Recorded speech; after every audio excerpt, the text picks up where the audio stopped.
Bom dia, povo santo! Vamos estudar a palavra comigo? Queridos, de Gênesis a Apocalipse, nós vemos a estratégia do nosso inimigo, certo? Para desfazer tudo, tudo que Deus planejou para nós. Nós temos um inimigo, sim, e esse estudo ele trata-se exatamente de identificar essa artimanhas do inimigo. Por quê? Por que identificar? A própria palavra diz que nós não devemos ignorar a forma com que o diabo trabalha, certo? E eu sei que a história apresenta o diabo, né, de uma forma, como é que eu diria, um estereótipo ali com seu tridente, com sua indumentária, né, de um guerreiro, de um espírito, um demônio, pronto a subjugar, seja quem for e qualquer que seja, né, apresentando-se com o seu poderio, né, seu pseudo, suposto poder, né, de subjugar as nações, subjugar as pessoas. É aquela figura amedrontadora. Só que, querido, existe uma verdade aí que nós não consideramos, e por não considerar essa verdade, nós perecemos. A igreja perece por não considerar essa grande verdade. O diabo, ele nunca se apresentou como ele mesmo. Eu sou o Senhor Diabo e estou aqui para bagunçar a sua vida. Não, vai para Gênesis, que fala das primeiras aparições do diabo. Ele está lá como uma serpente, certo? Ele está disfarçado, ele nunca se apresenta como esse devastador que veio para devastar. Pelo contrário, o diabo tem uma proposta como é que eu diria? Ele tem uma proposta que parece boa aos olhos do homem. Ele tem uma proposta para o homem que é se contrapor à verdade da palavra, à verdade de Deus, se contrapor a tudo que é Deus. Viu isso no Gênesis com Eva? Ele disse: não, absolutamente, Deus está lhe enganando aí. Ele sabe que quando você comer desse fruto aí, você vai ser igual a ele. Né? Essa proposta parece, aos olhos humanos, parece ou não parece uma grande proposta, uma proposta boa para o homem? Afinal de contas, ser igual a Deus. Quem não quer ser igual a Deus? Né? Lá em Lucas capítulo 4 e Mateus capítulo 4, na tentação, você vê o mesmo diabo oferecendo coisas que parecem boas a Jesus. Olha, eu vou te dar todos esses reinos. Usando o que está escrito na palavra, né, para enganar ao próprio Jesus, o Deus encarnado, o Filho de Deus, né, dizendo: olha, está escrito a seu respeito que você pode transformar as pedras em pães. Isso é o mínimo. Transformar pedra em pão é o mínimo para Deus. Deus que criou todas as coisas. Né? Então, é uma verdade, uma meia verdade. É a verdade que Deus pode todas as coisas, é claro que é. Mas é verdade que Deus queria que Jesus transformasse as pedras em pães? Não, a missão de Jesus era completamente diferente dessa daí. E ele estava lá no deserto, ciente da sua missão. Por isso que ele não abriu mão de nada. Ele deixou o diabo falar o que ele quis, até porque tudo que o diabo falou hoje foi escrito, e para nosso ensino foi escrito. Nada, não existe nada na Bíblia que não traga ensinamento para a gente. Não existe nada sem importância tamanho assim que não traga um ensinamento para nós hoje, certo? Então nós vemos que durante toda a história da humanidade o diabo se apresentou como fosse a solução para o problema do homem, certo? E ele não parou por aí, gente. Nós hoje, nos nossos dias de hoje, a igreja da graça, ela tem sido muito, muito atingida, ela tem sido roubada, ela tem sido, eu não estou encontrando, tem uma palavra aqui que eu não estou encontrando, mas ela tem sido enganada e roubada pelo diabo através das mesmíssimas estratégias, que é o que? Pegar a palavra, distorcer essa palavra, essa verdade, para que eu e você, ou a igreja, ela, ouvindo uma palavra distorcida, gere em nós uma fé distorcida, porque afinal de contas está escrito na palavra que a fé ela vem pelo ouvir, e ouvir o quê? A palavra de Cristo. Não é ouvir outra coisa, é ouvir a palavra de Cristo. A fé genuína do tipo de Deus, ela vem ouvindo o quê? A palavra de Cristo, a palavra de Deus, como está traduzido aí, apesar de ser Cristos no original e não Theos. Entendeu, gente? Mas isso é uma história para outra ocasião. O diabo se apresenta com essas estratégias, querido, de distorção da palavra, de meias verdades, para que nós vivamos meia vida, vamos dizer assim. Para que nós vivamos, na verdade, quando você escuta meia verdade, você nunca vai usufruir dessa verdade. Porque uma meia verdade é uma mentira, certo? É uma mentira, e mentira não produz nada de bom para a vida de ninguém. Certo? Por mais que a minha mentira seja bem elaborada, a própria palavra diz que um dia ela vai vir à tona. Não existe nada escondido que a própria palavra, não exponha essa mentira ou esse erro. Sempre vai expor. E essa exposição que a palavra nos traz sempre tem o fim de nos fazer crescer, de nos colocar nos trilhos da verdade da palavra, a verdade que realmente liberta, a verdade que nos faz crescer, certo? Então eu quero trazer aqui para vocês um rápido ensinamento hoje no livro de Gálatas, certo? No livro de Gálatas, e a gente vai entender algumas coisas aqui e vai identificar essa estratégia do diabo, certo? De distorção, para manter o homem no engano, certo? Porque não há nada mais eficaz. O diabo não encontrou nada mais eficaz.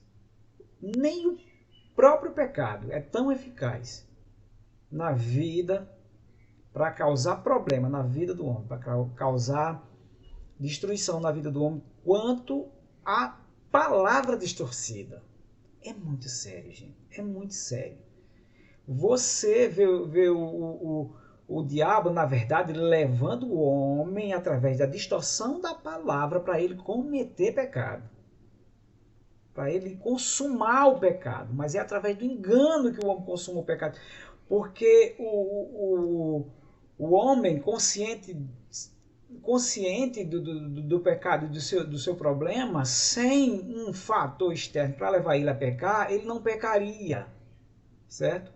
Mas o que leva o homem a pecar é a tentação, é o engano, é o engodo que vai martelando na consciência do homem caído, certo? Vai trazendo uma aparência de coisa boa ali, e realmente o pecado para a carne é algo bom, entendeu? É algo bom. Mas eu quero dizer para vocês, queridos, que nós não somos apenas carne. Na verdade, nós somos espíritos que habitamos nesse corpo, certo? A nossa essência é espiritual. A nossa essência é espiritual. E o nosso inimigo, ele nunca desistiu.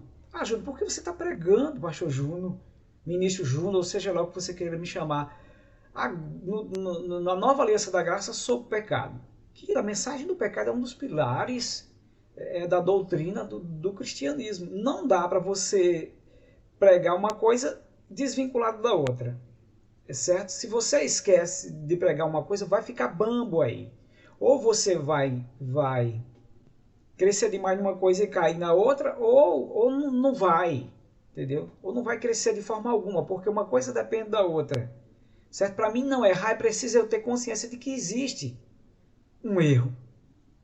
Para mim optar por não errar, veja bem, para mim optar por não errar, é preciso que eu tenha consciência de que o erro existe. Se eu não mostro, se eu não prego para a minha igreja a questão do pecado, como é que o homem vai se esquivar do pecado? Espera aí, pastor Júnior, você está completamente errado, está dizendo uma besteira aí. O pecado não é responsabilidade humana, certo? Nós somos capacitados pelo Espírito a não pecar. Eu concordo com você que nós somos capacitados pelo Espírito para não pecar. Porém, a capacitação do Espírito para me fazer não pecar, ele me traz uma consciência de todo o pecado, certo? Daí eu recebo essa capacitação pela fé baseado nesta verdade, de que o pecado não me pertence mais, de que eu sou uma nova criatura. Aí eu decido não pecar. Quando eu decido não pecar, querido, é que entra o poder da palavra, do Espírito para mim ajudar. Mas antes, querido, há uma decisão. Sempre foi assim. A escolha está na vida do homem desde o começo, desde lá. A árvore do conhecimento do bem e do mal, escolhe. E tem mais, há uma orientação de Deus, escolhe a vida. Entendeu? Escolhe a vida, aqui já lá em Êxodos, a morte e a vida. Escolhe, porém, a vida. Há uma sinalização, essa é a capacitação de sinalizar para você que existe uma morte, mas que você pode optar pela vida. A palavra de Deus, ela sara o nosso caráter caído. Ela conserta o nosso homem caído por dentro, mas as decisões continuam sendo nossas. É por isso que o crente da nova aliança, o crente da graça, peca. Porque é decisão dele. Sempre foi. Não, Júnior, não foi. Não, então vai lá para Gênesis, capítulo 7, versículo 4. Um homem caído, sem um espírito novo nascido, Deus diz para ele: Caim, o pecado está batendo a tua porta e cabe a você, Caim, dominá-lo. Caim não tinha capacitação do espírito, Caim não era nova criatura, mas Deus diz: cabe a você dominá-lo, porque é uma questão de caráter. Entendeu? Abel também não era um novo nascido, Abel não era uma nova criatura, Abel não tinha o Espírito Santo de Deus dentro dele, mas Abel decidiu não pecar.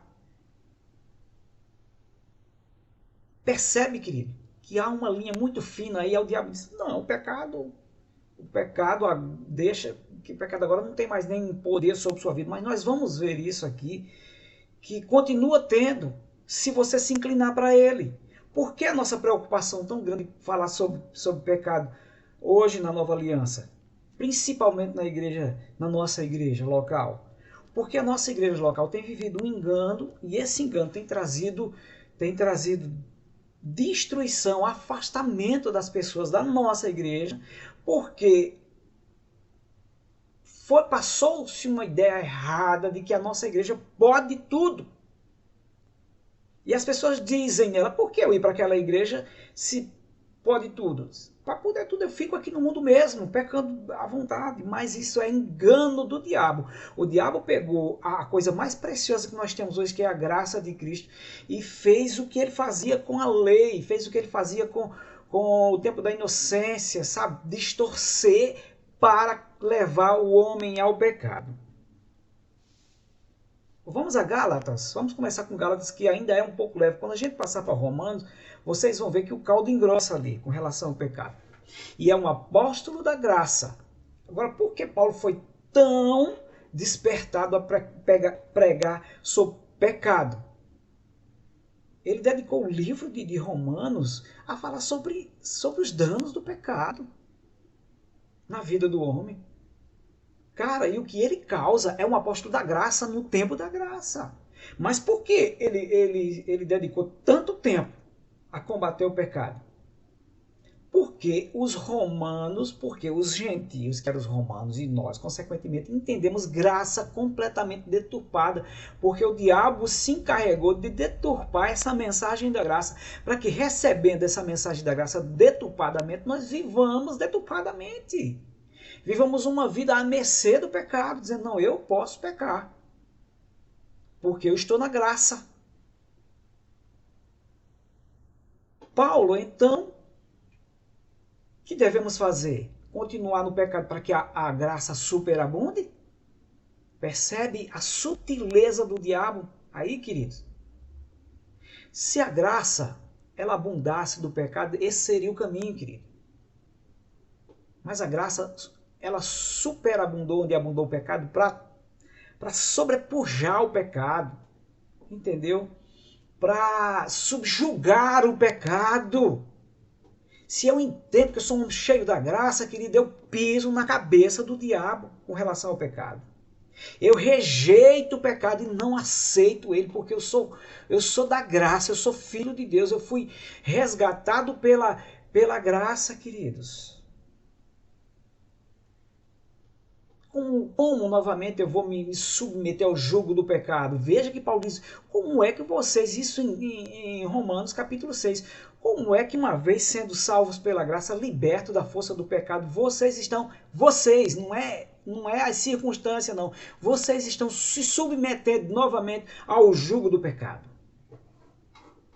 É responsabilidade sua ou não o pecado? De vencer o pecado, ou de se submeter a ele. É sua, querido. Não é de Deus, não é do pregador, não é da minha igreja, não. É sua. Agora a graça veio para lhe advertir contra isso. A graça veio para lhe firmar numa base sólida. Agora a base está lá, a base é graça, mas você se mantém firme nela ou não. Romanos 5:2 diz que é pela fé que nós acessamos essa graça na qual estamos o quê? Firmados. Se eu estou firmado na graça, querido, pela fé, eu também posso não estar firmado na graça, se eu não agir pela fé.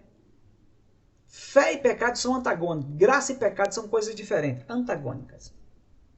Olha, Paulo falando aos Gálatas, capítulo 1, versículo 6, ele diz, admiro-me que estejais passando tão depressa daquele que vos chamou na sua graça para outro evangelho.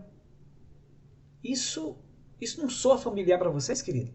Alguém que foi chamado na graça está lá e agora está saindo dessa graça para outro evangelho. Veja bem, não é para a mensagem que o diabo criou ou para a igreja de Satanás. Não, é para outro evangelho. Outro evangelho? Mas e aí, Júnior? Existe outro evangelho? O evangelho é as boas novas de Cristo, é a graça de Cristo. Então, Paulo está admitindo aqui que existe um outro evangelho. Que seria esse outro evangelho? Aí ele prossegue, ele diz no versículo 7, o qual não é outro. Ah, não é outro. Não é um evangelho diferente que o diabo está pregando, não. Não. Ele diz, o qual não é outro, senão que há alguns que vos perturbem e queiram perverter o evangelho de Cristo. Então, Paulo estava advertindo os Gálatas que saiu da graça para um evangelho pervertido. Não sou eu, não é a Ina, não é pastor Juno que está dizendo isso. É o apóstolo da graça, que estava pregando para pessoas que estavam na graça, mas que alguns no meio deles perverteram essa graça. Como assim, Júnior, perverteram essa graça? Pegando textos isolados da própria graça, que Paulo diz, levando vocês para outro evangelho. Vocês estão caindo da graça para um outro evangelho, que não é outro evangelho, mas é o mesmo evangelho pervertido. E aí, queridos, quem é que perverte o evangelho de Cristo? Senão o engano do diabo. Senão o diabo, através do engano, levando você a enganar. E tem mais, ele não coloca novas palavras no evangelho, não, querido. Ele pega textos isolados, veja bem. Se eu isolo a graça para justificar a minha conduta de pecado, querido, isso é justiça própria. Eu estou me auto-justificando a minha posição de pecado. Eu estou auto-justificando com um texto isolado. Isso é a justiça própria. Não é a justiça que provém da fé. É a minha justiça baseada em um texto isolado para me manter na minha conduta de pecado. Cristo, queridos, Cristo morreu para desfazer a lei do pecado. Como é que ele agora vai comungar do pecado? Paulo diz, olha, ainda que, aqui na continuação, no versículo 8 ele diz, mas ainda que do céu, mais ainda que nós mesmos, ou um anjo vindo do céu, vos pregue um evangelho que vai além do que vos tenho pregado, seja amaldiçoado, anatema. Seja maldita essa mensagem que vem de outro, ou de mim, ou de você, ou de um anjo qualquer, que deturpa essa verdade. Qual a verdade? De que Cristo veio para te resgatar do pecado e colocar no reino do Filho do seu amor. Mas não. Há alguém que prega que você pode pecar porque você está na graça. Esse foi o entendimento que o diabo colocou no coração dos romanos. Eles receberam a palavra distorcidamente e causou uma confusão, porque Paulo teve que mostrar que não, o pecado não comunga, que quem vive pecando, mesmo estando debaixo da graça, não resta mais sacrifício, porque o sacrifício já foi feito lá por Cristo na cruz, ele não vai se sacrificar de novo, entendeu? E que se você se mantém de uma vida de pecado, você vai, consequentemente, cauterizar a sua mente, ou seja, você não vai receber mais nada diferente do que esse evangelho distorcido que vai manter você cada vez mais escravo do pecado. Escravo do pecado e dizendo, eu estou na graça. Essa mensagem isolada, querido, vem do coração do diabo, é um evangelho pervertido, que levou todos os habitantes da galáxia, não é da galáxia não, gente, da galáxia a pecar. Porque os gnósticos, eles entraram nessas igrejas pregando as cartas de Paulo, pegando as cartas de Paulo e isolando textos para pregar, para justificar que o homem pode viver do jeito que ele quisesse, absolutamente do jeito que ele quisesse. Isso soa familiar para vocês? Do jeito que ele quisesse.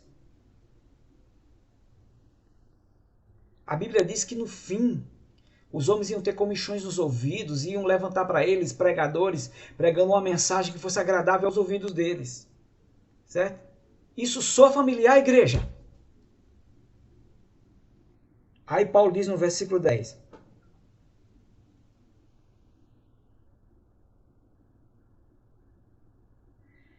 No versículo 10 ele diz, porventura procuro eu agradar agora favor dos homens ou de Deus? Procura agradar homens?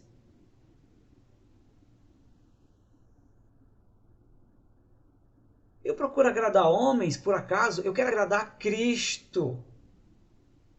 E como se agrada a Cristo? Estando nele, querido. Estando em Cristo, na sua palavra. Pegando pela fé.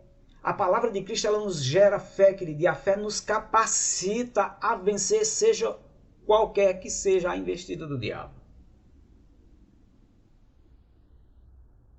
Você que está na graça não tem desculpa para pecar, meu querido. Lá na lei o homem pecava porque não tinha opção, não tinha graça.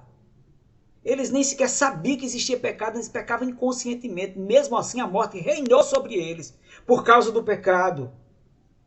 Mas hoje você tem esclarecimento acerca da verdade da palavra.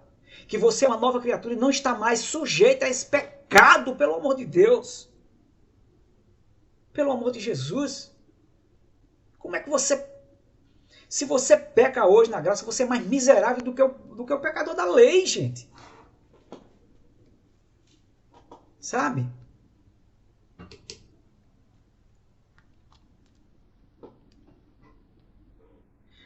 11. Faço-vos, porém, saber, irmãos, que o evangelho por mim anunciado não é segundo homens, porque eu não recebi nem aprendi de homem algum, mas mediante revelação de Jesus Cristo.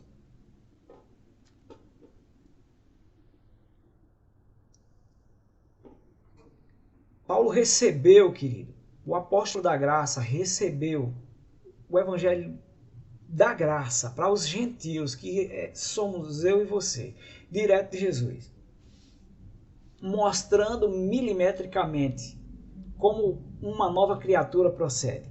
Mas nunca esse evangelho foi imposto a você, porque seria lei. A lei era que impunha as coisas sobre os homens, para eles obedecerem cegamente, senão eles teriam sobre eles maldições sem limites.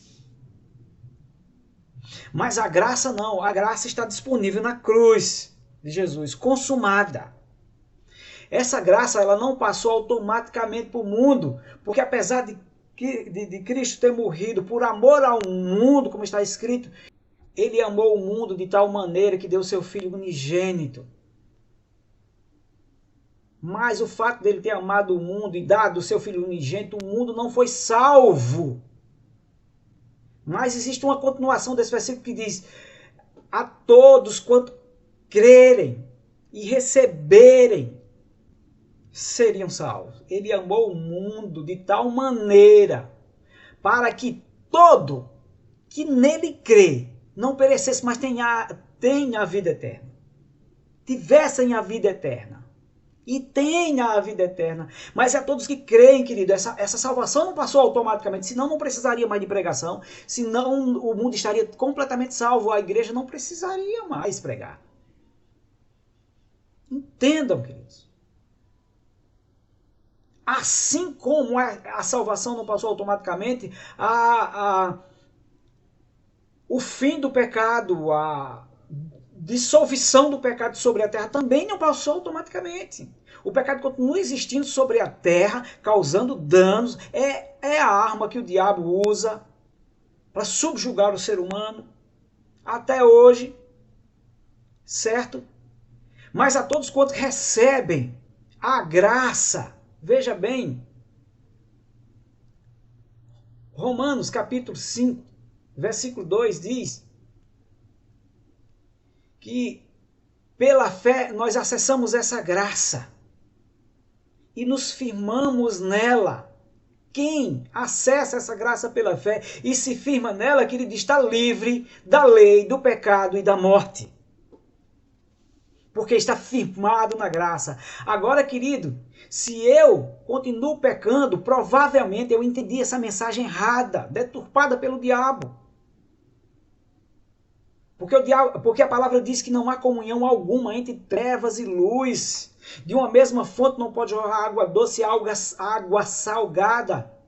Não existe comunhão entre Cristo e Mamon, entre Deus e o diabo. Não há comunhão entre Deus e o diabo. Portanto, não há comunhão entre o homem de Deus e o homem do pecado.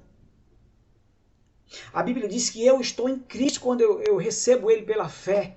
Eu estou nele, inserido nele. Agora me responda sinceramente, meu querido, como é que você pode estar inserido em Cristo e ter desejo pelo pecado? Aliás, ter desejo não, e viver uma vida de pecado. Como pode? E eu vou muito mais além. Como pode Cristo viver em você, que você é a habitação do Espírito, numa casa que está cheia de pecado? É como se ele comungasse do pecado, querido. E ele não comunga pelo fato dele ser santo. Não é pelo fato dele não lhe amar, dele não amar o pecador. É pelo fato dele ser santo e a santidade dele não comunga com pecado. Júnior, isso não é mensagem da nova aliança, é a mensagem que vocês precisam ouvir, porque andam em pecado achando que estão na graça. E a minha responsabilidade como ministro da igreja é mostrar a verdade para que ela não viva no engano e o engano gere nela uma vida de pecado. E gerando uma vida de pecado, gera uma vida de morte na vida dele. Não estou falando de salvação, querido, porque a salvação foi consumada lá na cruz. Eu estou falando de vida de vida, novidade de vida. Não, eu vejo crentes que não andam em novidade de vida. Eu vejo uma igreja que não cresce, porque não anda em novidade de vida. Por quê? Porque anda em pecado. E pecado e novidade de vida são antagônicos, são diferentes. Essa é a palavra aqui. O engano é o evangelho pervertido. O evangelho, aliás, isso mesmo, o evangelho do qual os Gálatas caíram da graça para ele é um evangelho pervertido. Ele fala, vocês são insensatos que começaram na graça e agora estão caindo para outro evangelho. Aí imediatamente ele corrige. Ele diz, não outro, mas um evangelho deturpado por pessoas que estão dentro de vocês que pervertem ele. Como pervertem? Pegando textos isolados e mentindo, criando filosofias em cima dessa verdade para que engane a igreja. Para que a igreja caia da graça e viva novamente em pecado. Quando a igreja da graça entender sobre o pecado, querida, a gente vai poder pregar as benéfices da graça sem que essas benéfices levem o homem a pecar. Porque quando Paulo diz o pecado, onde abundou o pecado, superabundou a graça, foi que os romanos entenderam. Eu posso enfiar o pé na jaca, porque como eu ouvi de ministros dizer para mim, não, eu posso ter uma vida de pecado hoje na graça, porque os meus pecados foram perdoados do passado, do presente e do futuro. Foram sim, queridos, perdoados na figura de Jesus Cristo. Ele é o nosso substituto. Ele nos substituiu lá na cruz. Mas para que esse pecado presente, passado e futuro seja realidade na minha vida, eu preciso receber isso pela fé, porque está lá disponível. Não passou automaticamente para mim, querido. Porque senão eu não precisava nem aceitar Jesus, nem ir para uma igreja. Está resolvido lá na cruz e pronto.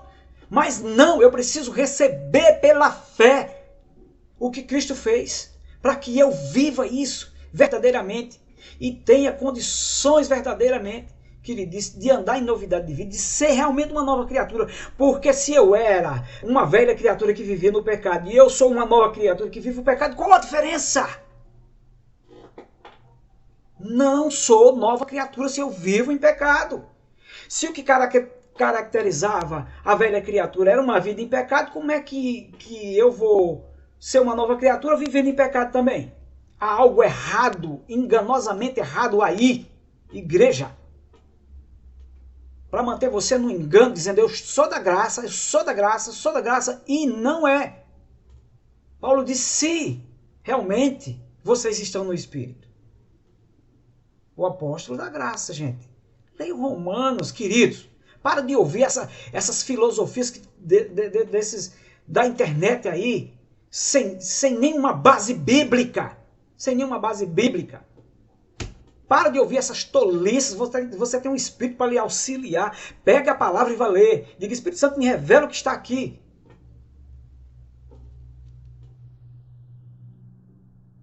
Não tem como. Não tem como eu dizer para você que você é um crente da graça se você anda em pecado. Porque pecado é coisa de velha criatura. Pecado é coisa de velha criatura. Existe uma palavra toda aqui, querido, que lhe leva a viver em novidade de vida. Se você observar ela como é. Do jeito que o Espírito revela para você. E não do jeito que o diabo tem, enganosamente. É tão fácil, querido, identificar. É só você ler o contexto. Não fica com uma frase solta. Leia o que o capítulo todo quer dizer. Leia o que o contexto desse capítulo quer dizer. Procure respaldo no resto da Bíblia sobre esse assunto, sobre isso que lhe falaram como verdade. Jesus agiria assim? É fácil. É muito fácil, querido. Muito fácil identificar. Você tem a palavra e tem o Espírito. E tem o exemplo de Jesus. Sigamos o exemplo de Cristo. E Cristo não vivia em pecado.